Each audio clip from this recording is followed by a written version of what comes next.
అందరికీ నమస్తే అండి.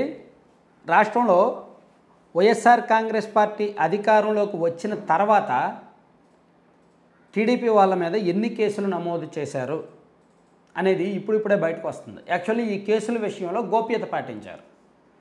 ఎందుకంటే ఎన్నికల్లో పోటీ చేయాలి అనుకునే అభ్యర్థులు అఫిడవిట్ దాఖలు చేయాలి, ప్రమాణపత్రం దాఖలు చేయాలి. ఆ ప్రమాణపత్రంలో వాళ్ళ ఎడ్యుకేషన్ బ్యాక్గ్రౌండ్స్, వాళ్ళ ఆస్తిపాస్తులు, వాళ్ళ అప్పులు, వాళ్ళ మీద ఉన్న కేసులు అన్నీ కూడా దానిలో ప్రస్తావిస్తూ ప్రమాణపత్రం దాఖలు చేయాల్సి ఉంటుంది ఎన్నికల కమిషన్కు. సో దానిలో ఒకవేళ వీళ్ళు ఏమైనా కేసులు, వీళ్ళ మీద 10 కేసులు ఉన్నాయనుకోండి, వీళ్ళు 6 కేసులో 7 కేసుల గురించో మాత్రమే చెప్పి మిగిలిన 4 చెప్పలేదు అనుకోండి, భవిష్యత్తులో వీళ్ళ మీద అనర్హత వేటు పడే అవకాశం ఉంటుంది. అది నిరూపితమైన పక్షంలో, న్యాయపరంగా నిరూపితమైన పక్షంలో అనర్హత వేటు పడుతుంది.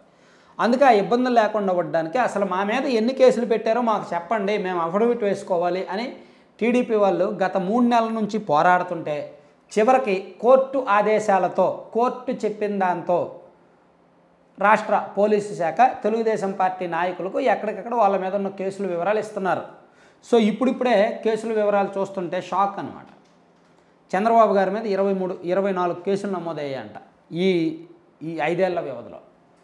పొంగనూరు నియోజకవర్గం అంగాలతో సహా ఎర్రగొండపాలెం నియోజకవర్గంలోనూ ఇలా రాష్ట్ర వ్యాప్తంగా ఎక్కడెక్కడైతే ఆయనకు దెబ్బలు తగిలాయో, ఎక్కడెక్కడైతే ఆయనను గొడవలు జరిగాయో, ఎక్కడెక్కడైతే వైసీపీ వాళ్ళు ఆయన మీద రాళ్ళేయడానికి ప్రయత్నించారో అక్కడ ప్రతి చోట కూడా చంద్రబాబు నాయుడు గారు వెళ్ళి శాంతి భద్రతకు విఘాతం కల్పించారనే కేసే పెట్టారు. సో ఆయన మీద 24 కేసులు నమోదాయి. యాక్చువల్లీ ఇటువంటి వాటికి క్రిమినల్ చర్యలకు చంద్రబాబు గారు దూరం, కానీ ఆయన మీదే కేసు పెట్టారంటే చూడండి. ఇక నారా లోకేష్ గారి మీద 23 కేసులు ఉన్నాయి.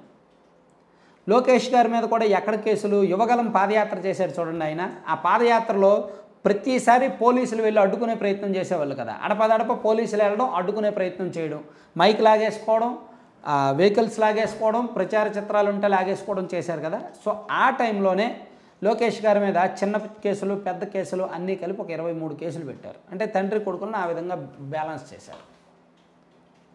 అలాగే తెలుగుదేశం పార్టీలో నల్లమిల్లి రామకృష్ణారెడ్డి గారి మీద ఇంకా ఆయనకి సీట్ కన్ఫామ్ లేదు, కానీ చింతమనేని ప్రభాకర్ మీద, ఎరపతినేని శ్రీనివాసరావు గారి మీద, ఇలా తెలుగుదేశం పార్టీలో అయ్యన్న పాత్రుడి గారి మీద కూడా ఎక్కువ కేసులు ఉన్నాయి. సో ఓవరాల్గా మరో 18 మంది నాయకుల మీద 102 కేసులు పెట్టారు.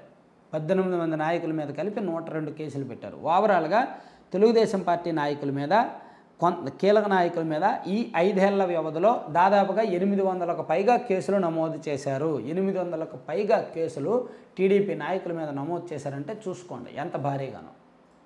యాక్చువల్లీ టీడీపీకి సంబంధం లేదు, కానీ రామచంద్ర యాదవ్ గారు ఉన్నారు కదా, బోడే రామచంద్ర యాదవ్, బీసీవై పార్టీ, ఆయన మీద ఏకంగా 42 కేసులు పెట్టారంట ఈ వైసీపీ అధికారంలోకి వచ్చాక.